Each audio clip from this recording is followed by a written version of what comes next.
Selamat siang, Assalamualaikum warahmatullahi wabarakatuh.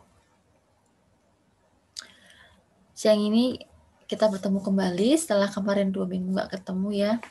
Sudah selesai UTS-nya, kemudian sekarang kita akan melanjutkan materi kembali, praktikum sistem basis data untuk minggu ini, minggu ke-6, materinya mengenai relasi aljabar. Ya, jadi kemarin kalian sudah tahu konsep-konsep dari basis data, bagaimana caranya membuat tabel yang normal, kemudian dari tabel yang normal itu nanti akan bisa dimodifikasi, bisa dilakukan manipulasi-manipulasi sehingga nanti bisa mempermudah kita untuk memperoleh atau mencari suatu informasi dari tabel tersebut atau bisa memperoleh informasi-informasi yang lain. Nah, di sini kita belajar dasarnya dulu mengenai relasi aljabar. Nah, dalam basis data, jadi data atau tabel yang sudah kalian buat itu bisa dilakukan beberapa operasi relasi aljabar. Jadi di sini bisa dilakukan seleksi, bisa dilakukan penggabungan, kemudian union, interseksi, selisih, pembagian, bahkan juga perkalian kartesian. Ya, jadi dari tabel yang kalian buat itu nanti bisa dilakukan hal seperti ini, dan ini nanti ujungnya adalah untuk membuat query. Ya, jadi kalau query kan sudah lebih kompleks karena nanti akan ada bahasa pemrograman, kemudian ada beberapa perintah yang mungkin untuk menghasilkan suatu informasi itu tidak hanya membutuhkan satu perintah tapi beberapa perintah, maka dasar-dasarnya pemahamannya itu perlu dipahami terlebih dahulu, yaitu dengan relasi aljabar. Ya, jadi query itu SQL, nanti kita akan pelajari SQL itu, nanti isinya adalah gabungan-gabungan dari beberapa operasi relasi aljabar yang akan kita pelajari di minggu ini. Ya, jadi di SQL itu nanti bisa misalnya gabungan dari seleksi baris ditambah selisih atau ditambah penggabungan dan sebagainya. Nanti itu akan ditranslasikan, bisa diterjemahkan menjadi bahasa-bahasa SQL, bahasa untuk membuat nanti query-nya. Itu ya. Nah, yang pertama ada seleksi baris. Nah, ini adalah digunakan untuk menyeleksi satu baris sesuai dengan kondisi yang ditentukan. Misalnya, di sini ingin dicari bangunan yang tahun dibangunnya itu adalah pada tahun 1981.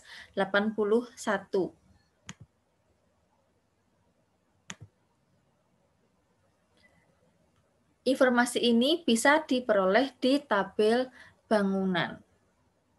Ya, maka ketika kalian membuat tabel ini, membuat query ini, maka perlu dibuat konsep atau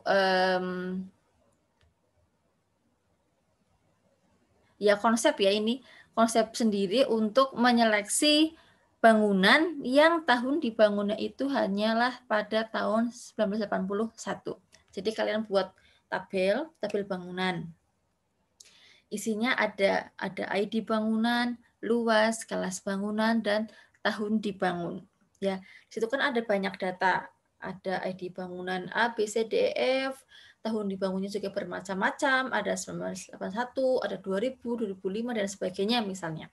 Tapi diminta untuk hanya menyeleksi baris di mana dia memiliki bangunan itu memiliki informasi tahun dibangunnya hanya pada tahun 1981. Maka dengan operasi aljabar seperti ini, maka akan diperoleh ID bangunan, luas, kelas bangunan, dan juga tahun bangunan yang tahunnya itu adalah 1981. Jadi dia akan menyeleksi satu baris. Ya, ini kan satu tabel ada 4 kolom. Yang dipilih kriterianya adalah di tahun 1981, tapi dia menyeleksi baris, maka diambil satu baris. Maka dalam menggunakan konsep relasi ini, maka akan diperoleh tidak hanya tahun dibangunnya, tetapi juga ID bangunan, luas, dan juga kelas bangunannya. TH ini tabel hasil ya. TH tabel hasil, B itu adalah baris. Kemudian yang contoh kedua, di sini diminta untuk menyeleksi baris di mana ID persilnya adalah 98563C. Maka akan diambil masing-masing setiap baris yang memiliki informasi ID persilnya adalah 98563C. Ya, jadi ini adalah operasi aljabarnya. TH adalah tabel hasil sama dengan B ini menunjukkan seleksi baris. Ini adalah kondisi. Kondisi dimaksudkan misalnya kalian mau menyeleksi suatu baris pada suatu tabel dengan kriteria atau kondisi-kondisi tertentu. Di sini kondisinya berarti di sini saya ambil yang tahun dibangunnya adalah 1981. Di sini yang ID persilnya adalah 98563C. Itu yang disebut dengan kondisi. Misalnya di tabel lain ada tabel mahasiswa. Di situ ada nama, NIM, dan juga angkatan. Saya mau menyeleksi baris mahasiswa yang angkatannya adalah angkatan 2019 misalnya. Maka di situ akan muncul setiap baris nama dan NIM serta tahun angkatan mahasiswa yang angkatannya adalah 2019. Nah, di sini adalah nama tabel di mana kamu mau mengambil atau menyeleksi baris tersebut. Ya, di sini tabel bangunan. Di sini saya salah, ini belum mengganti. Harusnya bukan tabel bangunan. Intinya adalah seperti ini konsepnya, operasinya. Tabel hasil sama dengan B menunjukkan seleksi baris, kemudian kondisinya apa, lalu mau diambil dari tabel yang mana. Dipastikan bahwa kondisi yang kalian ambil di sini itu harus merupakan atribut dari tabel yang kalian pakai. Jangan sampai misalnya kalian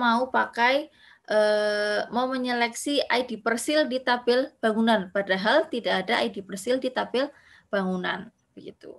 Jadi tahun dibangun ini ataupun kondisi yang lain di sini adalah yang ada di dalam tabel yang mau kalian seleksi.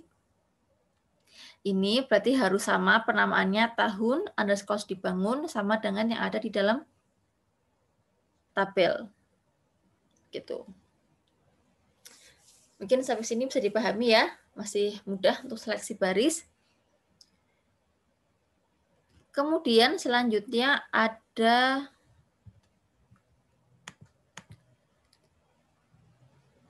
contoh yang lain. Nah, di sini kita bisa menggabungkan dua atau lebih kondisi. Ya, di sini contohnya adalah mau menyeleksi baris di tabel bangunan,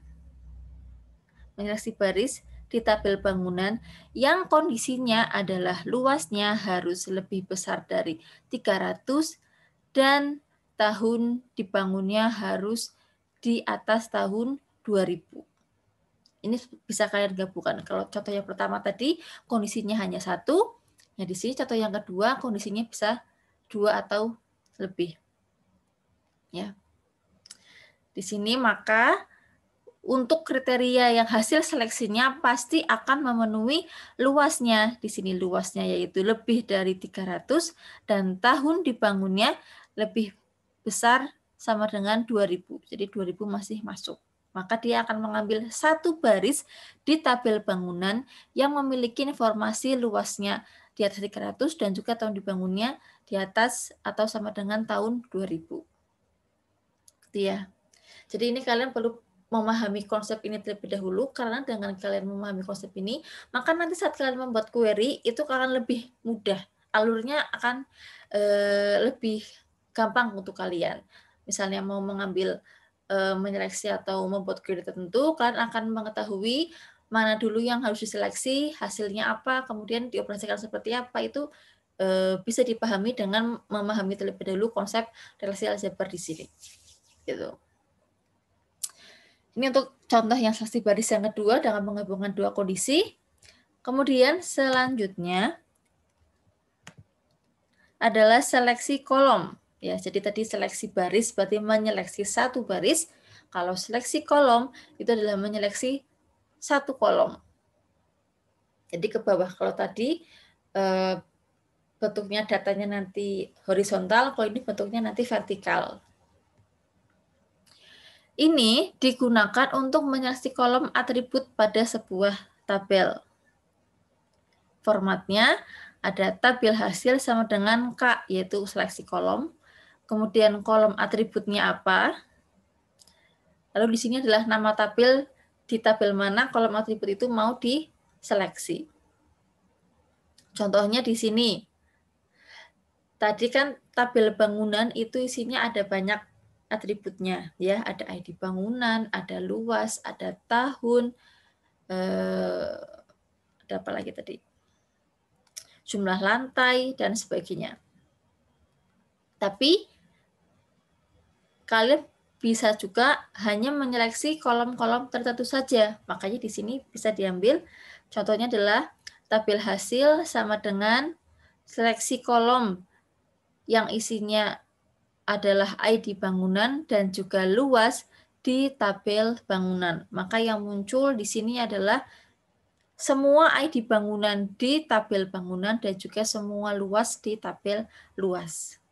Ya, ini susunannya sudah sama. Jadi dia hanya mengklip saja gitu, menyeleksi saja. Tapi untuk sambungannya ini, untuk relasinya antara ID bangunan dan luasnya ini sudah benar. Jadi nggak random gitu ya. Informasinya sudah benar. Ini untuk seleksi kolom. Kemudian selain itu juga ada operasi penggabungan atau join. Nah, ini di mana kalian bisa menggabungkan satu tabel dengan tabel yang lain. Tapi ada syaratnya, di mana di antara tabel-tabel yang ingin kalian gabungkan itu, dia memiliki atribut yang sama sebagai dasar penggabungan. Jadi ada suatu atribut yang ada di kedua tabel yang nanti dia akan bisa istilahnya mengikat antara kedua tabel tersebut. Maka kedua tabel itu bisa digabungkan.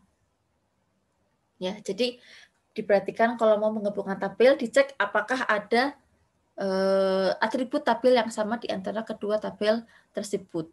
Biasanya yang untuk menggabungkan itu sih primary key atau foreign key biasanya, gitu ya. Nah, ini formatnya, operasinya yaitu TH tabel hasil, kemudian nama tabel pertama yang mau kamu gabungkan, kemudian kondisi gabungannya. Di sini kondisi gabungan itu artinya adalah pengikatnya, atribut apa yang ada di kedua tabel. Kemudian diakhiri dengan nama tabel yang kedua yang akan digabungkan. Contohnya di sini. Di sini ada dua tabel yang ingin digabungkan, yaitu tabel kawasan dan juga tabel jenis penggunaan. Nah, kondisi penggabungannya, pengikatnya antara kedua tabel itu, yaitu adalah ID jenis penggunaan, di mana ID jenis penggunaan ini ada di kedua tabel, ada di kawasan, ada juga di jenis penggunaan. Nah, di sini bisa dilihat dari atribut ID kawasan, kelurahan, nomor lembar, dan ID jenis penggunaan ini adalah miliknya tabel kawasan. Kemudian ada ID jenis penggunaan dan juga jenis penggunaan ini adalah miliknya tabel jenis penggunaan. Kemudian digabungkan karena dia memiliki atribut yang sama yaitu ID jenis penggunaan, maka bisa digabung menjadi seperti ini. Maka nanti akan ada dua tabel yang identik miliknya kawasan dan juga jenis penggunaan. Ya, bisa dilihat di sini, kawasan.id jenis penggunaan. Ini berarti adalah ID jenis penggunaan miliknya kawasan. Sedangkan yang ini jenis penggunaan .id jenis penggunaan ini adalah ID jenis penggunaan miliknya jenis penggunaan. Ya. Ini contohnya untuk operasi penggabungan. Nah, kalau tadi kita lihat ada dua tabel yang sama, ya jadi mungkin nampaknya kurang efisien, jadi terlalu panjang. Nah, ini bisa diatur di peraturan yang kalian gunakan atau nanti saat membuat query. Jika kalian ingin memunculkan kedua atribut yang sama itu, maka itu disebut dengan equal join. Sedangkan kalau ingin salah satu saja yang ditampilkan tanpa mengurangi informasi, jadi dilihat mana yang paling lengkap, itu disebut dengan natural join. Nah, dicontoh di sini menggabungkan persil dan juga tabel kepemilikan. Ya, ini dia masih ada dua ID persil, miliknya persil dan juga miliknya kepemilikan. Nanti ketika kalian menggunakan natural join, maka tabel yang ID persil salah satunya bisa hilang. Ini bisa hilang misalnya gitu. Tinggal yang ID persil miliknya persil. Tanpa mengurangi informasi. Baik, ini untuk operasi penggabungan. Dan operasi penggabungan ini sering digunakan ketika ingin membuat query yang cukup kompleks, ya, di mana dalam membuat query untuk mengambil suatu informasi itu dibutuhkan lebih dari satu tabel.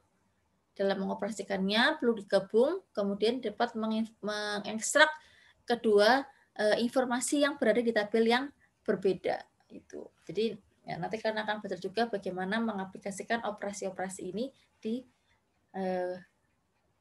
query.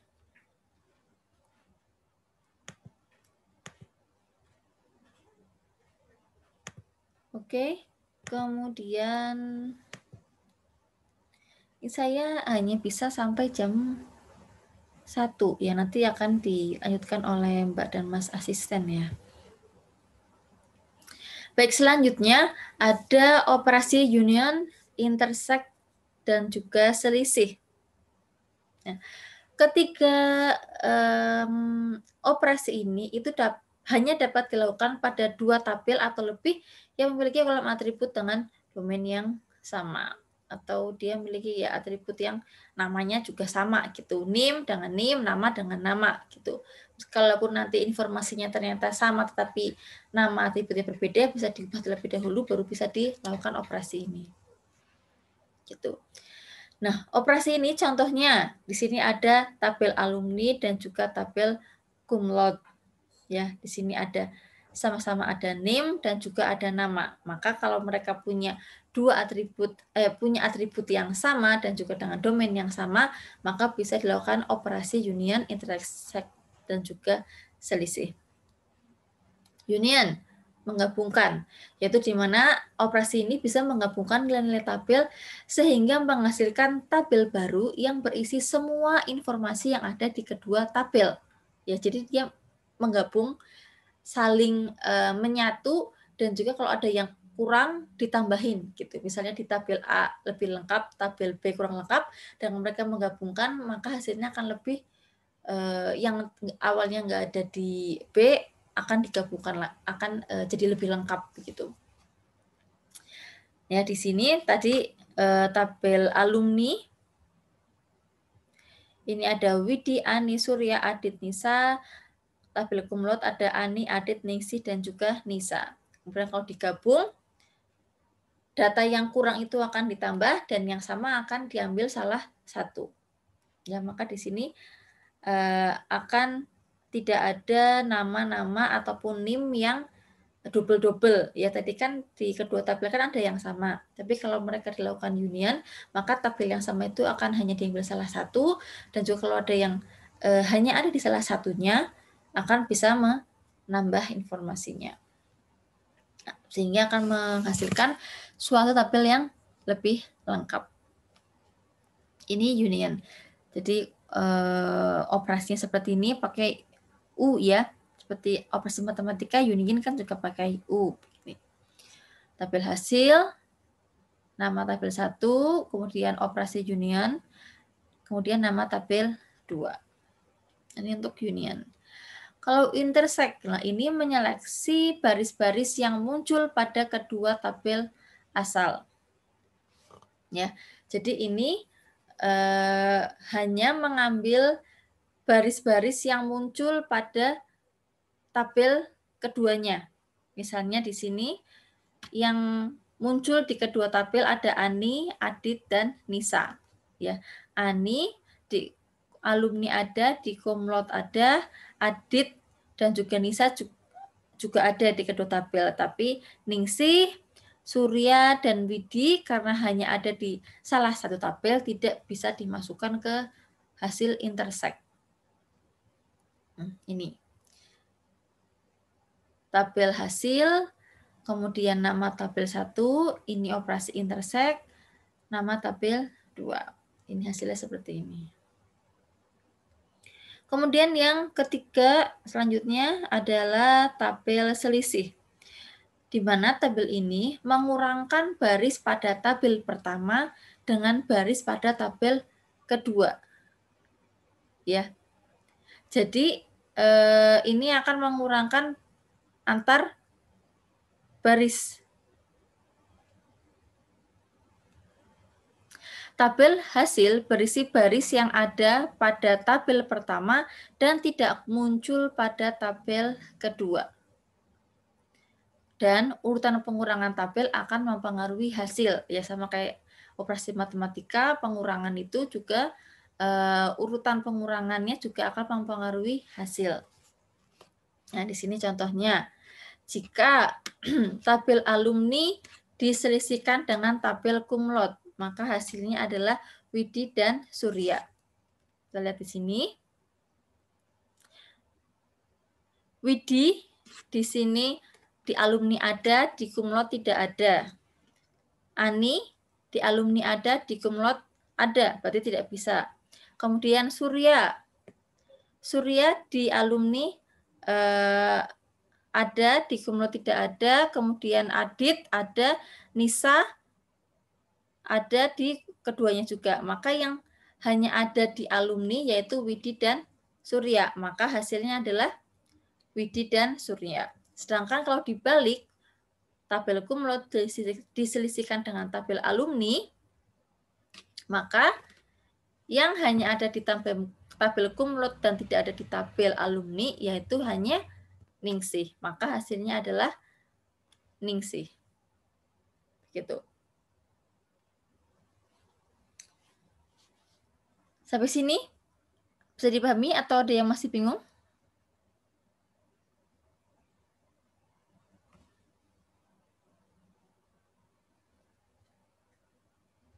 Baik, kalau belum ada saya lanjutkan terlebih dahulu. Kemudian ada juga operasi pembagian dan juga perkalian.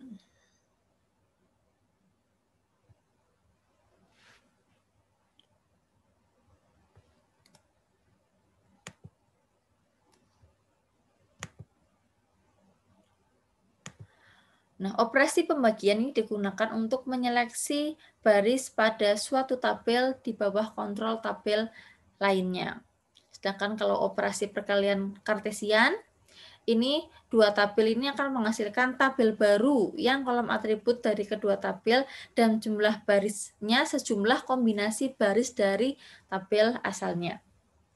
Nah, contohnya, jika tabel A punya M atribut dan A baris, sedangkan tabel B memiliki N atribut dan B baris, maka tabel hasilnya itu kan sangat panjang, di mana atributnya adalah sejumlah M ditambah N, Ya, jadi semua atribut yang ada di A digabungkan dengan tabel B.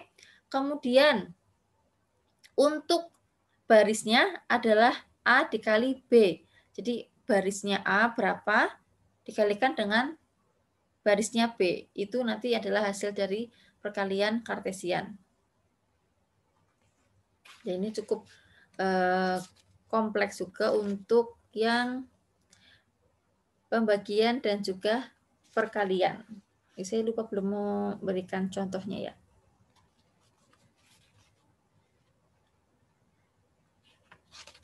Ya, jadi kalau misalnya pembagian ini fungsinya sama untuk menyeleksi baris, tetapi ada pembaginya, ada kriteria yang tertentu yang harus digunakan sebagai kontrol.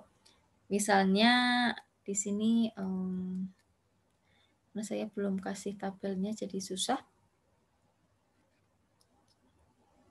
Jadi intinya misalnya saya mau ambil misalnya ada tabel mahasiswa isinya ada nama dan juga NIM.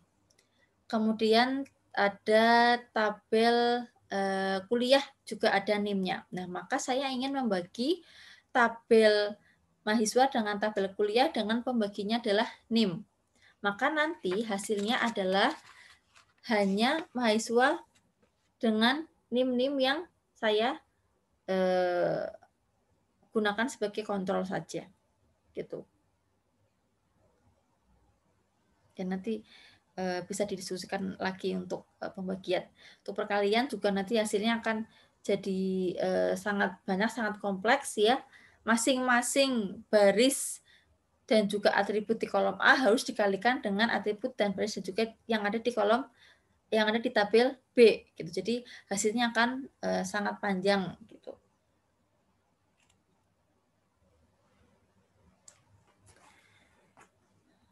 Nanti kalau mau lihat lebih jelasnya bisa baca di buku Pak Waji ya. Sistem base data itu ada contohnya untuk pembagian dan juga perkalian.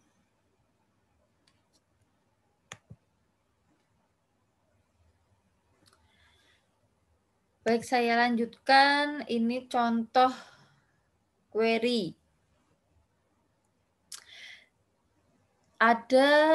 Jadi kita akan mencari ID kawasan yang berada di Kelurahan Donoyudan dan merupakan persawahan.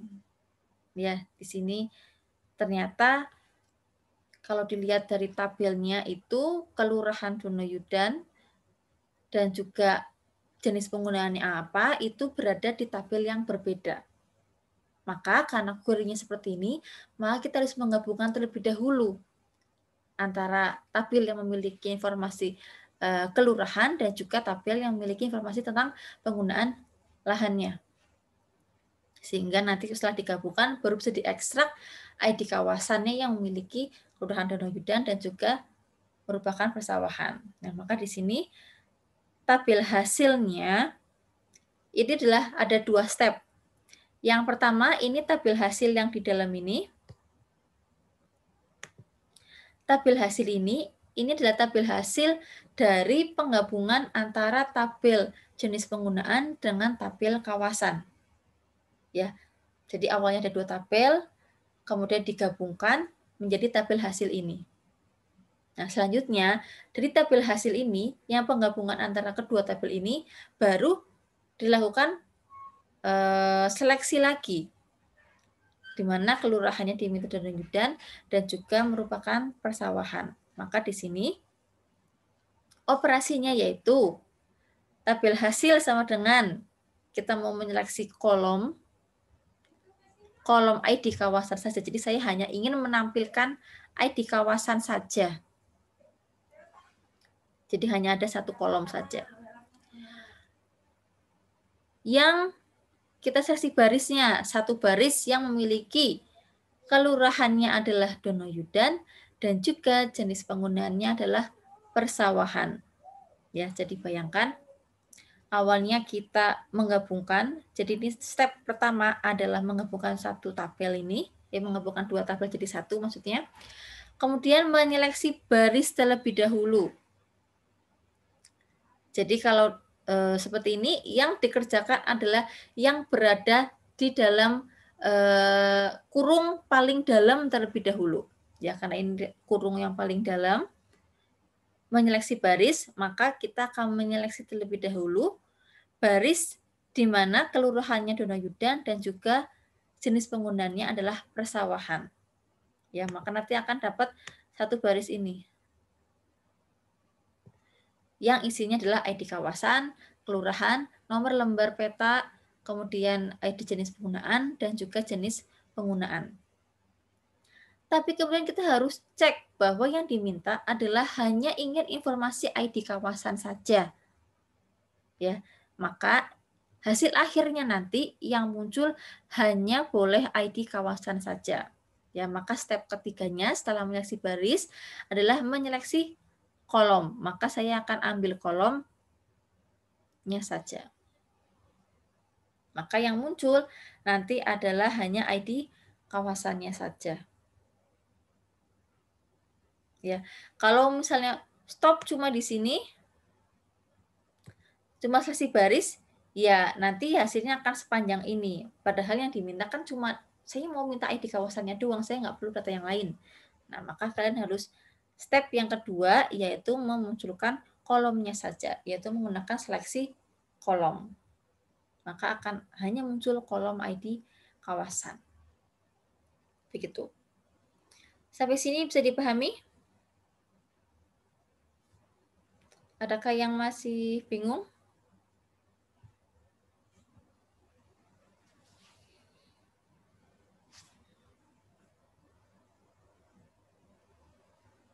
Halo, halo.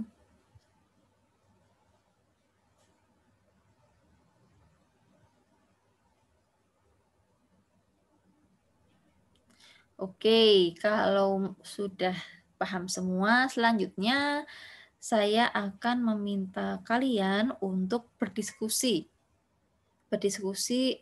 Saya random buat kelompoknya. Di dalam kelompok itu, saya buatkan breakout room.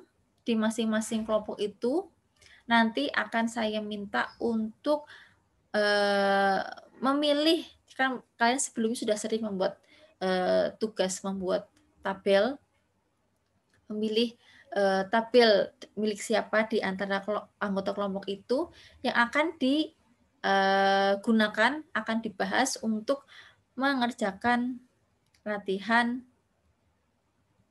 ini. Membuat perintah notasi dan tabel hasil operasi seleksi kolom, seleksi baris, dan join, kemudian dilanjut operasi union, interseksi, dan juga selisih. Ini cukup diambil dari satu basis data saja ya antara dua ini. Dan dianjurkan untuk tidak menggunakan basis data yang kemarin sudah diberikan di minggu kelima ya, karena itu nanti akan digunakan di membuat SQL di minggu besok dan selanjutnya gitu. Jadi di antara kelompok yang nanti dibuat itu memilih mau punya siapa, atau misalnya bikin baru juga harus cepat karena nanti kita akan langsung bahas langsung. Kemudian nanti dibuat perintah aljabarnya, relasi aljabarnya, tapi tidak perlu yang pembagian dan juga perkalian. Nanti dari hasil itu dilaporkan gitu. Baik, sebelum saya buat breakout room-nya, ada pertanyaan?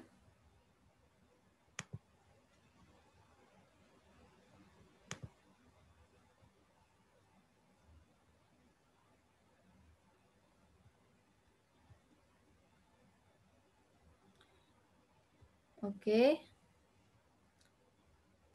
Nanti akan dibantu sama Mas Gustaf sama Mbak Salsa untuk ngecek satu persatu ya. Nanti bisa dilihat siapa yang aktif, siapa yang tidak aktif, siapa yang mau nanti pakai punya siapa, hasil diskusinya seperti apa, nanti bisa dicek. Oke, nah ini ada berapa mahasiswa ya?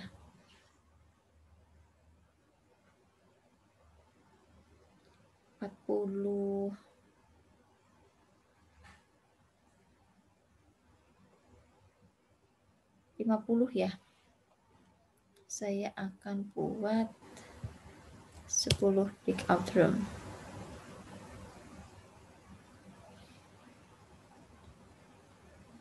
Oke.